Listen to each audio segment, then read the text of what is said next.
Պարոն Դանիելյան, իհարկե մեզ լրագրողներից թույլ չտվեցին ներս մտնենք, որ հասկանանք ինչ է կատարվում ներսում, կխնդրեմ նաև մեզ դիտողների համար ներկայացնեք, ինչ արեցիք, ինչ կա։ Ղեկավարությանը տեղեկացրել են, որ եկել ենք, սպասում ենք, որ մեզ մոտենան, ղեկավարությունից մարդ մոտ, սպասում ենք, որ մոտենան, արդեն ինչքան ժամանակ կլինի, որ ստեղ ենք, չգիտեմ, էմի 15-20 րոպե կլինի, ստեղ ենք, ասել ենք, որ արագացնեն ղեկավարությունից մարդ մոտենա, բացատրություն տա, հնարավորինս արագ եւ շուտ դա կազմակերպեն անեն,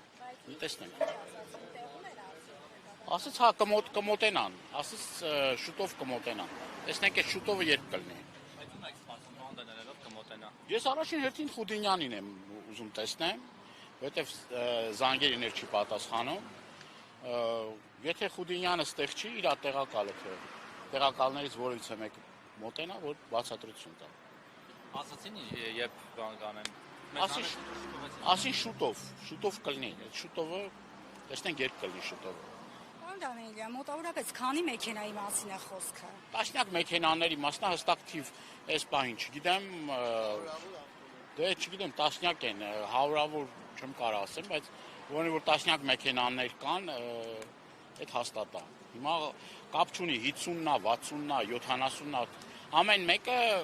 կոնկրետ ընտանիք ապահում, հարցեր ունի, խնդիրներ ունի կամ ինչ իրավունք, անգամ մեկ մեքենա եթե ստեղ լինի, դե բացատրությունը տան թե ինչ նշանակում, ապօրինի բերեն, դա այն ժամանակ չէ, մայիսին մեքենաները վեցրեցին մարդկանց, սեպտեմբերին, հոկտեմբերին նոր մեքենաները տվեցին, քանի ամիս շարունակ մեքենաները պահում էին անհիմն, որևէ մի հիմք չկար, հիմք նորից էլ այդ ապօրինությունները շարունակվում է։ Ինչ իրավունք ունես մարդու մեքենա ձեռից վերցնես, առանց բացատրությունների բերես օրերով կամ ամիսներով պահես։ Մեկ ժամ էլ իրավունք չունես պահես։ Խնդիրը դրա մեջ է։ Քանակն էլ կրկնում եմ, կապ չունի 50 մեքենա, 70-80-ից հետաքրքիր չի։ Երևույթը